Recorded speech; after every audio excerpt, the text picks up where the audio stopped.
அச்சி பாயாசம் மிக்ஸ் ஒன்று வாங்கினால் ஒன்று இலவசம். அனைத்து கட்சிகளுக்கும் பொருந்தும் வகையில் விதிகளை வகுக்க வேண்டும் என காவல்துறைக்கு உயர்நீதிமன்றம் உத்தரவிட்டிருக்கிறது. கூடுதல் விவரங்களை வழங்குவதற்காக இணைகிறார் செய்தியாளர் சுரேஷ். வணக்கம் சுரேஷ். எந்த வழக்கினுடைய பின்னணியில உயர்நீதிமன்றம் இந்த உத்தரவை பிறப்பித்திருக்கு?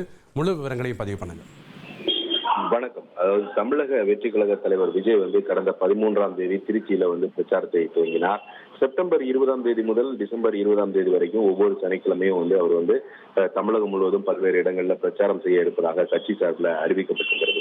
இந்த சூழ்நிலையில திருச்சி பிரச்சாரத்துக்கு கடுமையான நிபந்தனைகளுடன் அனுமதி வழங்கப்பட்டதை சுட்டிக்காட்டி விஜய் பிரச்சாரத்துக்கு அனுமதி கோரக்கூடிய அந்த விண்ணப்பங்களை எந்த ஒரு பாரபட்சமும் இல்லாமல் பரிசீலித்து அனுமதி வழங்கும்படி மாநிலம் முழுவதும் இருக்கக்கூடிய காவல்துறை அதிகாரிகளுக்கு அறிவுறுத்தல்கள் வழங்க வேண்டும் என்று டிஜிபிக்கு உத்தரவிட கேட்டு தாவேகா தரப்புல உயர்நீதிமன்றத்தில் வழக்கு தாக்கல் செய்யப்பட்டது. அதாவது தாவேகா துணை பொதுச் செயலாளர் CTR நிர்மல்குமார் தரப்புல தாக்கல் செய்யப்பட்ட இந்த வழக்கு நீதிபதி ஹரீஷ்குமார் முன்னாடி இன்னைக்கு விசாரணைக்கு வந்தது. அப்போது தாவேகா தரப்புல ஆஜரான மூத்த வழக்கறிஞர் ராகவாச்சாரி நிறைவேற்ற முடியாத நிபந்தனைகளையும் மற்ற கட்சிகளுக்கு விதிக்கப்படாத நிபந்தனைகளும் தாவேகாவுக்கு விதிக்கப்படுவதாக ஒரு குற்றச்சாட்டை முன்வைத்தார்.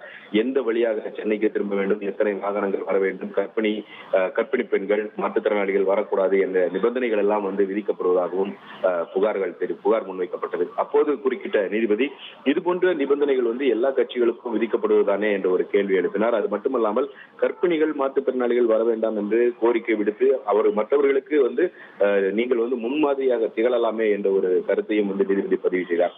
முழுமையான போக்குவரத்து பாதிக்கப்பட்டால் மக்கள் பாதிக்கப்பட மாட்டார்களா? பொதுக்கூட்டம் நடத்தினாலும் சட்டத்துக்கு உட்பட்டு தான் நடத்த வேண்டும் என்ற ஒரு கருத்தையும் நீதிபதி பதிவு செய்திருக்கிறார். தலைவராக இருக்கக்கூடிய நீங்கள் தான் கூட்டத்தை கட்டுப்படுத்த வேண்டும். சேதப்படுத்தப்பட்ட பொது சொத்துக்களுக்கு இழப்பீடு வசூலிக்கப்பட்டதா? அப்படி வசூலிக்கப்படவில்லை என்றால் அந்த விவகாரத்தில் நீதிமன்றம் தலையிட நேரிடும் என்ற ஒரு எச்சரிக்கையும் நீதிபதி முன்வைத்திருக்கிறார்.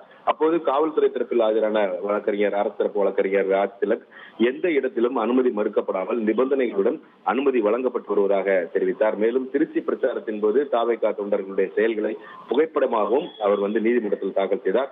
அதை பார்த்த நீதிபதி இவர்கள் இது மாதிரி உயரமான இடங்கள்ல ஏறி நின்று கொண்டு ஏதாவது ஒரு அசம்பாவிதம் நடந்து விட்டா யார் பொறுப்பேற்பது? இதனை நீங்கள் ஒழுங்குபடுத்த வேண்டாமா என்று தாவேகாவுக்கு ஒரு கேள்வியை எழுப்பியிருக்கிறார்.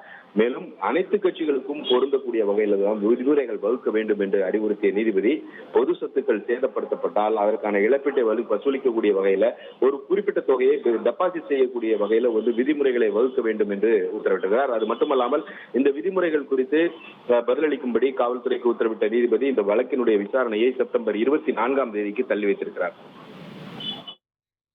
நன்றி சுரேஷ், உங்களுடைய தகவல்களுக்கு. அச்சி பாயாசம் மிக்ஸ் ஒன்று வாங்கினால் ஒன்று இலவசம். இனி செல்லும் இடமெல்லாம் செய்தி. தந்தி டிவியின் வாட்ஸ்அப் சேனலை ஃபாலோ பண்ணினா செல்ல இருக்கும் இடமெல்லாம் செய்தி. இதோ QR கோட் இப்பவே ஸ்கேன் பண்ணுங்க, ஃபாலோ பண்ணுங்க.